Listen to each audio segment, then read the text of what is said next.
Bugnaw gid ay siya diri mo. Uy, ngatong lang.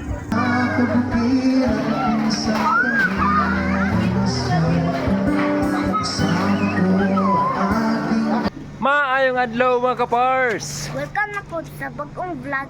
Nako nga mo karon. Oh, di ba? Let's go!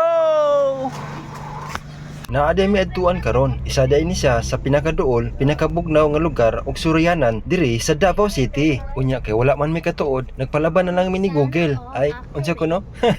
Syempre, dili pwede walay sudan kay nagdala bay mi og kanon. Unya sige ra bayag ulan karon, at least ready na ang panihapon. Ay, hapa na pong 400. Thank you. Hay, basta yung aning orasa ba, dokaon jud ko. May gani kay na akong misis may mutanggal sa akong sleepiness. Ay, unsa ko no? Dapat na need background music. La la la la la la li. Oh, hi Alvin. Hi, Smile Bean. Tulog naman kasi ako. Ay, tulog ka na pala. Tulog ka na pala. Oy, kuya, Gigi ba? Anak, kuya, Smile. Nagkabalik-baliktad ang Ang Tagalog. Tagalogin mo ay. Hindi namang Tagalog. Hindi. Ay, siya. Ay, Bisaya ka pala ay. O di ba? Makatulog pa ka kung iana imong misis, mao na nindot kauban imong pamilya. 6:11 na. Bawal ang hubog diri. 200 meters na lang daw guys. Abot na tayo sa atong destination.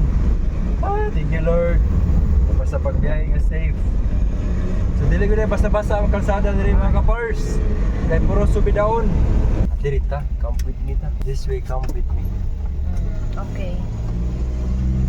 Meron na tayo nakikita mga kapars. Dito tayo ngayon sa camp. Ay, nakato naman kadraa pa no katong vlog ni mo papa. Wala ito. So, okay, so diri ta daw moagi kay gingon sa Come signage. with me. This way daw. So let's do this. 50 pesos day ang entrance diri, pero libre na ang mga bata. Alas 12 pud sila mag-close. Pero magparent pud sila og tent nga tag 500 pesos kung gusto jud ka ma-overnight diri. Habuwa mi sa muang mga baon mga kapars. Muna mong gitsong manok na gipalit ganina. So habuwa niya. Ang dalami o ice cream. O, di ba? Ice cream nga dili matunaw. Surprise! Ano? Wow! Ice cream nga di matunaw. Nindot kayo sa paminaw mga kapars kay susama ni higayuna kauban ang imong pamilya. Unya sabayan pagid og bugnaw nga klima, aw fights na. Pero mao lagi ang among limpo mura na guma. Bugnaw gid ay siya diri mo. Oh, napapalit lang sa drinks na ako. Oh, sa drink. Ya, ani gud ya. Kawan Sprite matapang.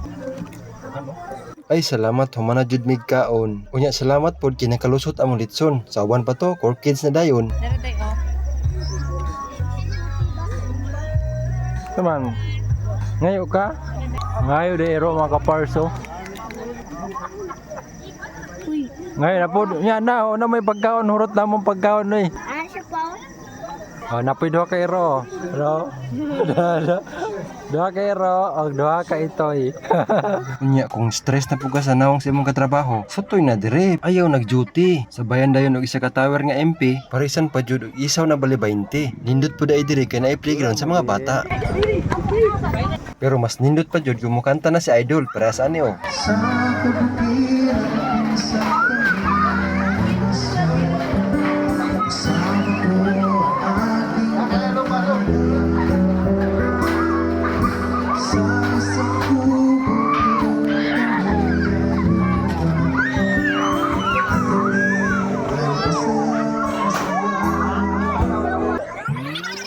Pero mas nindot yun nga view okay makita ni mo ang tibok Davao City. O di ba? Nindot kayo sa paminaw. Kauban pa jud imong pamilya. Idi wow. Sabay ko ninyo mga kapars. Atong experience ang camp with me.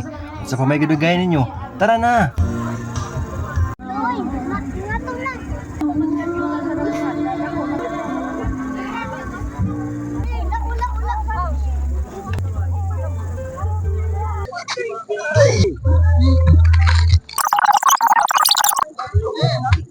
Edit ko. Oh my God. Yan. Oh, lo. Oh.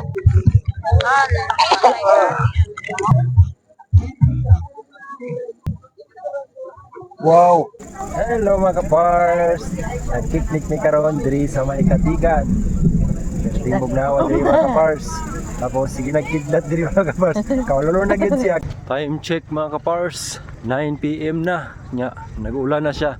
Kani siya nga lugar mga kapars, mo na siya pinakaduol o pinakabugnaw nga lugar diri sa Davao City mga kapars, no, ang Katigan. Naami diri karon sa may Camp With Me.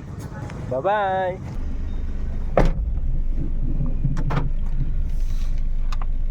Hello mga kapars, nagsugo na gid ang ulan, so ni na po ni maguli, no. So hanggang anto diri na lang mga kapars. Bye-bye. Bye-bye muna mga kids. Bye-bye. Bye.